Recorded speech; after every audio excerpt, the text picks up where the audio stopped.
Halo Bu Deni, Mbak Deni apa kabar? Halo, baik, baik Nah, Mas Edwin. Ya, nah ini kebetulan juga sudah beberapa banyak sekali pertanyaan yang mengenai kapan gelombang 4 ini dibuka, Mhm. kapan mengenai insentif ini bisa dikeluarkan. Jadi mungkin Mbak Deni bisa memberikan penjelasan mengenai hal ini. Silakan Mbak Deni. Iya, pertama adalah yang terkait dengan insentif. Memang kami menerima dan memonitor banyak sekali ini pertanyaan, kok insentif saya belum diterima. Saya perlu sampaikan kepada teman-teman semua, saya meminta maaf apabila terjadi keterlambatan dalam transfer insentif ke rekening wallet maupun bank dari teman-teman. Karena memang kita harus memastikan bahwa semua transaksi yang teman-teman lakukan digital platform belanja apa itu kemudian harus sudah kita terima datanya direkonsiliasi, yaitu apa kami perlu melihat apakah sertifikatnya sudah diberikan pada teman-teman atau tidak. Yang kedua, apakah teman-teman sudah memberikan ulasan dan rating. Jadi kalau tiga hal tersebut belum masuk di sistemnya PMO, maka PMO tidak bisa kemudian atau kami tidak bisa mentransfer uang itu ke rekeningnya teman-teman, dan semua ini dilakukan dengan sistem. Nah, unfortunately memang pada awal-awal masih semi manual Mas Edwin, padahal ini kan banyak sekali yang melakukan transaksi. Karena itu kami sudah mengejar dan alhamdulillah per hari ini sudah lebih dari 250.000 penerima manfaat yang telah menyelesaikan pelatihan yang pertama telah menerima insentif sebesar 600.000 di rekening masing-masing. Jadi saya minta Oke. maaf, ini semoga saja setelah ini kemudian akan lebih lancar karena hal-hal yang sifatnya lebih manual kemudian lebih dimetikkan. Jadi memang mengharapkan agar bersabar sedikit karena ini tapi tetap mereka akan menerima insentif yang bersangkutan kan ya Mbak ya? Betul, betul. Jadi ini sekali lagi tadi statistik kami menunjukkan bahwa 250.000 penerima manfaat itu telah menerima transfer 600.000. Nah, jadi nanti teman-teman tinggal menunggu bulan depan, kami juga akan mentransfer 600.000 yang kedua. Oke, baik, baik. Nah, pertanyaan berikutnya ini ada yang menanyakan mengenai kapan mulai gelombang keempat dibuka. Udah nggak sabar nih kayaknya Mbak Deni. Ya, iya, jadi ini teman-teman, jadi ini saya nggak boleh apologetik, tapi memang faktanya mumet sekali. Jadi karena kita kenapa gelombang 4 itu belum dibuka? Karena ada dua alasan besar. Alasan yang pertama itu adalah kami terus terang aja memberikan kesempatan lebih kepada nama-nama yang diusulkan atau mereka yang diusulkan oleh kementerian lembaga sebagai mereka yang katakanlah diprioritaskan untuk mendapatkan. Misalnya saja mereka yang tercatat di PHK atau kemudian mereka yang dirumahkan. Yang kedua adalah pekerja di sektor misalnya saja pariwisata dan kemudian industri dan lain sebagainya. Nah, ini kan kementerian lembaga memang sudah memberikan datanya kepada kami, tetapi kami ketika memproses dari pendaftaran yang ada di website, rupanya tidak terlalu banyak yang mendaftar ke sana. Jadi dengan kemudian memperpanjang waktu ini, kami harapkan kemudian bisa mulai melengkapi lah pendaftaran yang ada di website. Yang kedua adalah memang tadi urusan rekonsiliasi transaksi dan yang kedua adalah pembayaran insentif, rupanya itu membuat pening juga dari tim IT kami. Jadi perhatian tim IT kami kemudian terpecah menjadi dua. Jadi fokus kami juga kami menyelesaikan backlog yang terjadi di sistem kami. Jadi ini semoga saja sampai dengan nanti Lebaran ini itu sebanyak mungkin backlog yang dari gelombang 1, 2, 3 itu bisa diselesaikan, dan setelah Lebaran yaitu Selasa kita bisa kemudian buka lagi untuk gelombang keempat. Baik, nah ini ada juga pertanyaan nih, saya tuh gagal terus dalam setiap gelombang itu bagaimana ya? Kok saya gagal terus? Bagaimana saya bisa ikut pelatihan kartu prakerja ini? Jadi begini, memang ini juga tambahan lagi. Ketika ini karena kan hal yang baru dan usia dari manajemen pelaksana juga baru 2 bulan, kemudian tim IT-nya juga masih kecil. Nah, jadi ketika kemudian ini dilakukan pendaftaran, kami kemudian baru pertama kali itu juga melihat begitu banyak katakanlah hal-hal yang dihadapi, kesulitan yang dihadapi oleh teman-teman pendaftar kartu prakerja. misalnya saja dari verifikasi email, dari verifikasi KTP, dari verifikasi nomor telepon, sampai kepada upload selfie, fotonya, dan seterusnya. Nah, jadi ketika kami mengidentifikasi itu kan kemudian, oke, bagaimana ya cara kita tim IT bisa kemudian memberikan solusi supaya teman-teman katakanlah bisa kemudian dipermudah, dan kita juga bisa detect ini. Nah, terkait dengan yang kegagalan tadi, bisa saja bahwa gagalnya itu karena selfie-nya tadi yang kemudian tidak lolos face matching. Nah, tim IT sedang bekerja untuk membuat prosesnya itu bisa kemudian agak mundur lagi, teman-teman. Jadi nggak join batch saja, tetapi mundur satu tahap, yaitu untuk meresubmit foto dari selfie-nya supaya kemudian lebih jelas, lebih terang, tidak miring, tidak kacamataan, dan seterusnya. Nah, jadi ini teman-teman mohon bersabar, ini tim IT sedang kemudian akan membuat fitur ini.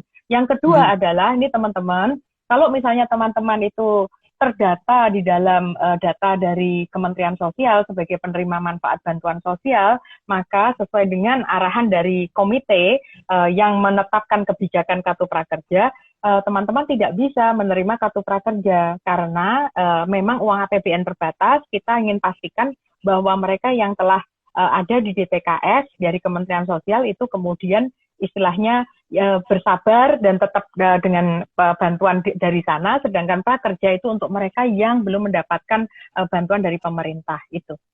Oh, baik, supaya jangan double ya bantuannya gitu ya, Mbak ya? Betul. Baik. Jadi barangkali satu dari dua alasan tersebut, Mas Edwin, yang itu membuat teman-teman katakanlah tidak. Terus yang ketiga, ini saya jadi lupa. Jadi ketika teman-teman itu join batch, yang batch pertama itu, Mas Edwin, itu diikutin oleh 2 juta orang. Tapi kan yang diterima sekitar 168.000.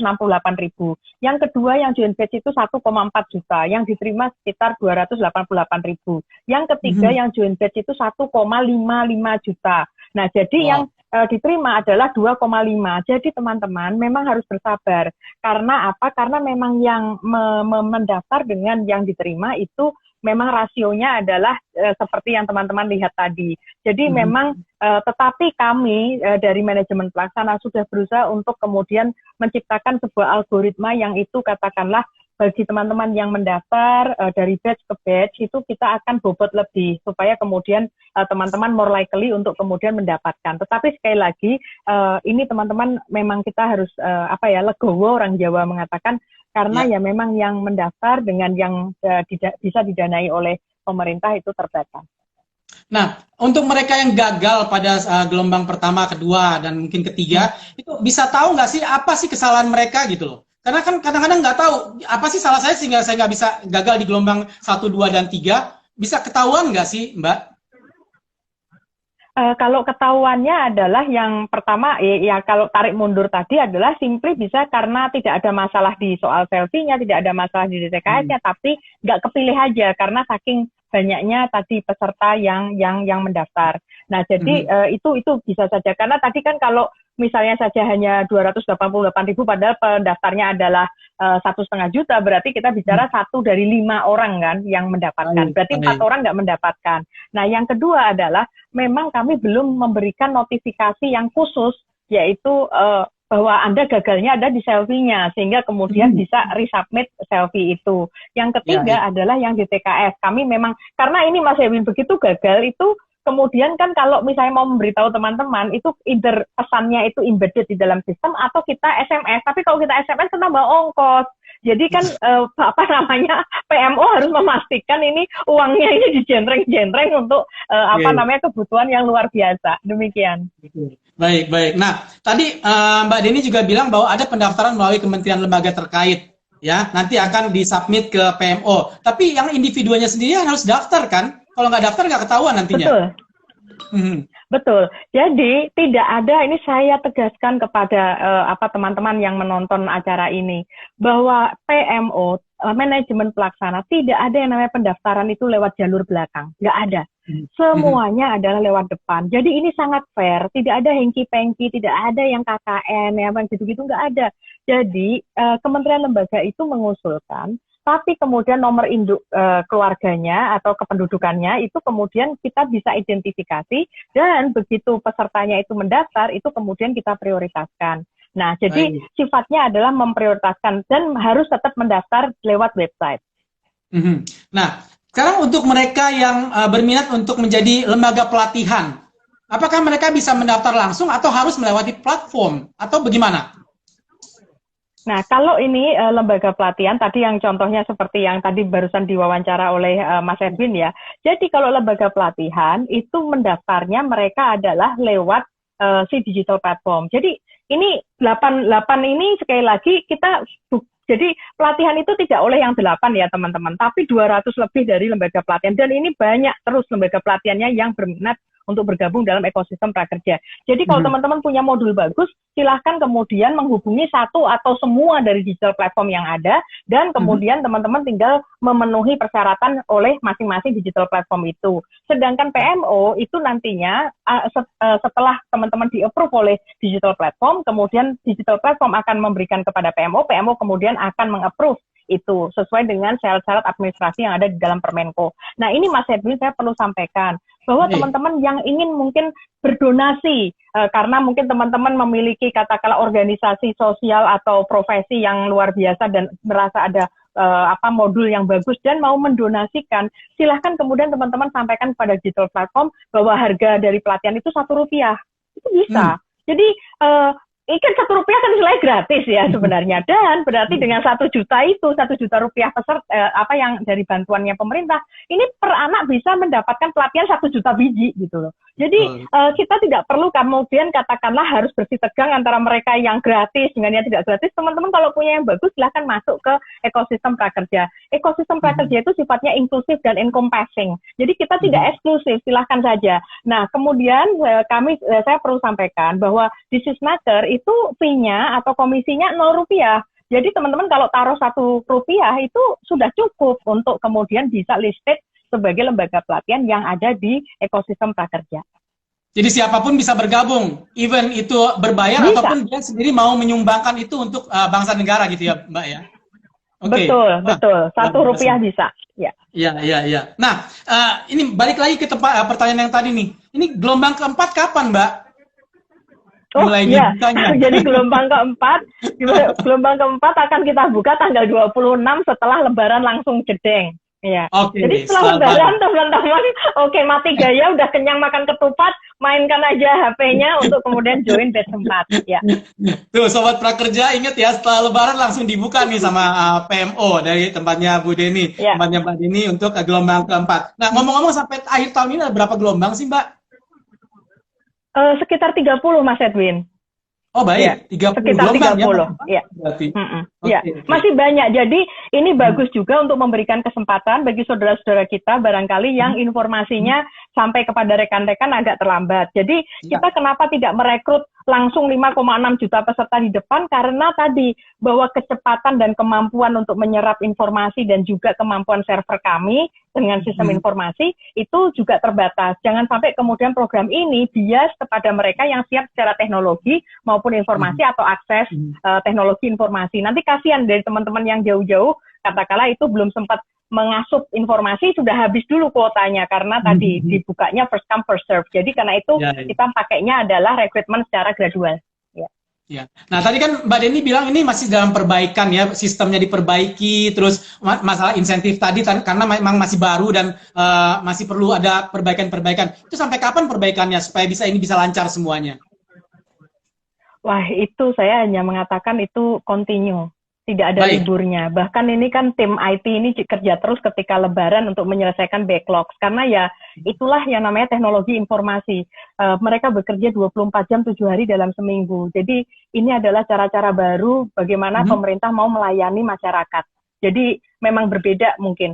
Dan ini Mas terkait dengan pendaftaran misalnya saja bisa dilakukan sekali lagi 24 jam 7 hari dalam seminggu. Tinggal kemudian ya kita menutupnya kapan gitu ya. Karena bisa saja nanti saya menunggu arahan dari tentu saja komite ketika dibuka tanggal 26 apakah batch 4 akan ditutupnya Kamis seperti biasa ataukah Kamis minggu depannya lagi untuk allowing teman-teman katakanlah ketika nyupir nggak usah gegeran untuk kemudian pencet-pencet misalnya karena masih bersilaturahmi atau kemudian masih ya silaturahminya tentu saja terbatas ya. Jadi ini tenang lah gitu masyarakat bisa menikmati juga kegiatan atau hari besar ini. Ya. Besar ya, hari Lebaran. Ya, memang juga saya juga ingin mengingatkan buat sobat-sobat prakerja, jangan nanti tunggu last minute baru mau mendaftar, masih ada waktu kan. Biasanya kan orang nanti terakhir baru daftar, itu udah keburu orang lain masuk, nanti susah Mas ya, mendaftarnya. Jadi kalau bisa dari hari pertama dibuka langsung daftar gitu ya Mbak ya.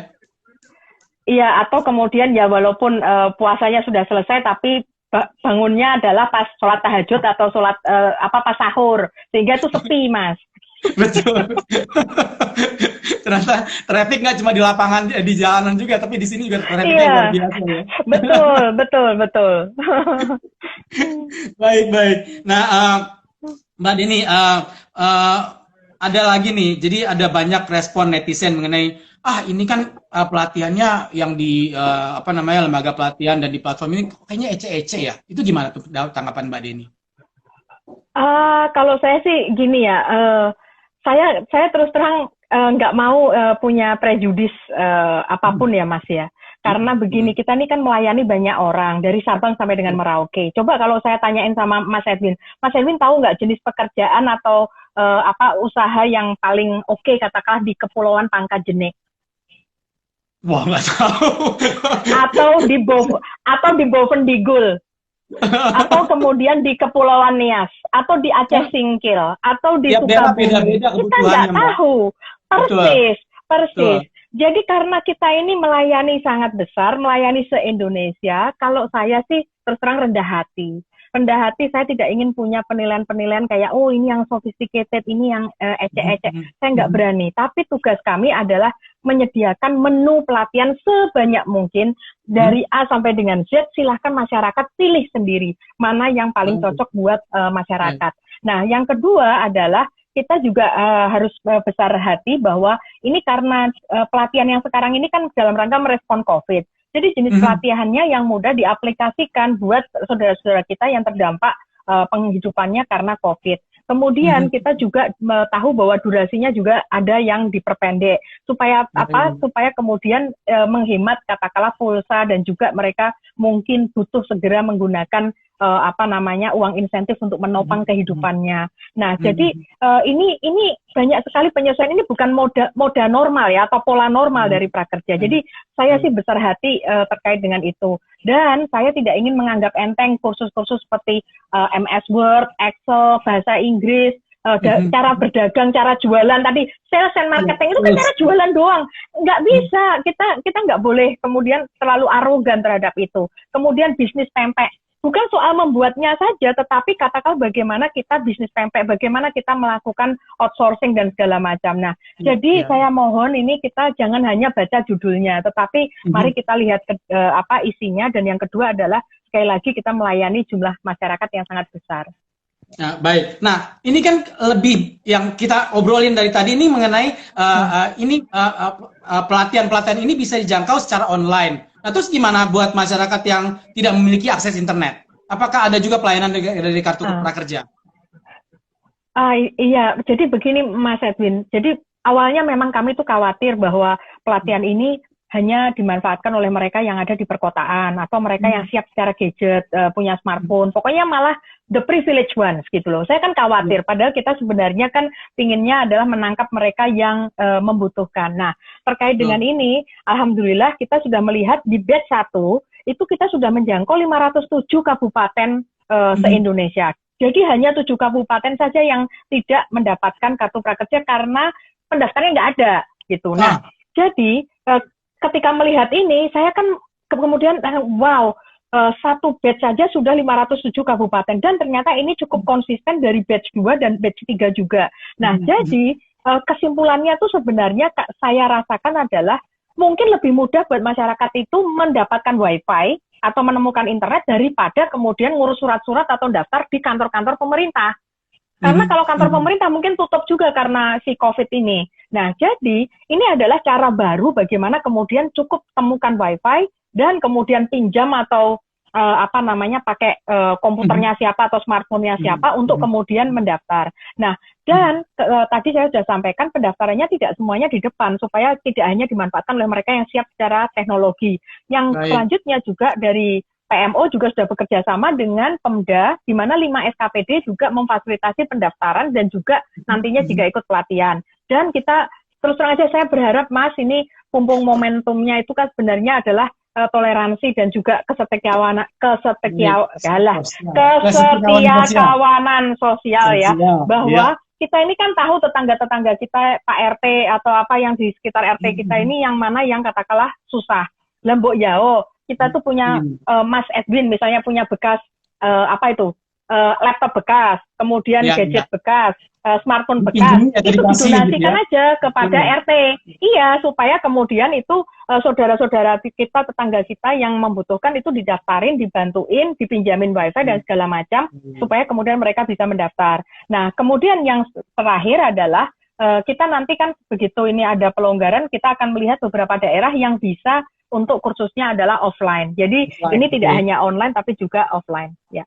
Baik, baik. Waduh, ini kita udah berbincang banyak sekali ya Mbak Deni ya. Nggak terasa udah sampai 1 jam nih dari tadi saya buka. Iya. Oke. Kita. Yeah. Nah, kita berharap semoga nanti IG Live seperti ini bisa kita adakan lagi ya untuk menjawab begitu banyak pertanyaan. Saya sampai bingung nih lihat pertanyaan naik terus dari tadi nggak bisa jawab satu persatu. Nanti kita akan kita akan catat pertanyaan-pertanyaan yang belum sempat dijawab. Kita akan kita akan adakan lagi IG Live seperti ini untuk menjawab pertanyaan-pertanyaan yang lebih banyak lagi ya Mbak Deni ya. Ya, baik Mbak Deni sekali lagi terima kasih. Saya juga mohon maaf karena kita tidak bisa, waktu kita memang terbatas 1 jam ya. Nanti kita bisa adakan lagi IG Live seperti ini. Terima kasih juga buat para narasumber kita, buat Pak PP, Mas PP, Mas Ajit, dan juga Mbak Deni. Semoga acara ini atau IG Live ini bisa memberikan manfaat buat kita semua. Ada pertanyaan tentunya belum semua dijawab, kita akan berusaha untuk jawab pada kesempatan berikutnya. Baik Mbak Deni, terima kasih. Sampai kita jumpa lagi. Dan buat semua sobat prakerja, jangan lupa kita akan adakan lagi IG Live seperti ini untuk menjawab pertanyaan-pertanyaan kita. Dan masih banyak juga hal-hal yang perlu diperbaiki juga. Untuk kartu prakerja ini kita tentunya butuh masukan dan input dari kita semua. Betul. Untuk kebaikan kita semua, karena tanpa input atau masukan dari teman-teman sobat prakerja juga kita tidak tahu apa kekurangan kita, ya nggak Mbak Deni? Betul Mas. Ya, jadi buat teman-teman sabar, berikan masukan apa adanya dan mohon jujur dan memasukkan informasinya dan dahulukan saudara-saudara kita yang membutuhkan. Dan manfaatkan pelatihan maupun insentifnya untuk hal-hal kebaikan. Ya, yang pasti kita semua berusaha untuk menjadi yang lebih baik dari sebelumnya. Dan kalau bisa seperti yang Mbak Deni sampaikan, kita juga bisa berbagi kepada orang lain, sehingga orang lain yang tidak punya akses internet juga bisa ikut merasakan atau mengikuti pelatihan melalui online ini ya Mbak ya. Baik, terima kasih sekali lagi Mbak Deni, dan saya juga mengucapkan terima kasih atas perhatian dari Sobat Prakerja dimanapun Anda berada. Kita akan jumpa lagi dalam IG Live berikutnya. Selamat siang, selamat berpuasa, sebentar lagi mau lebaran minggu depan ya. Wah, luar biasa. Iya, hari Minggu Idul Fitri, ya. Baik, ya jadi baik, terima kasih semuanya. Kita akan jumpa lagi. Saya tutup acara kita. Wassalamualaikum warahmatullahi wabarakatuh. Waalaikumsalam warahmatullahi wabarakatuh. Terima kasih.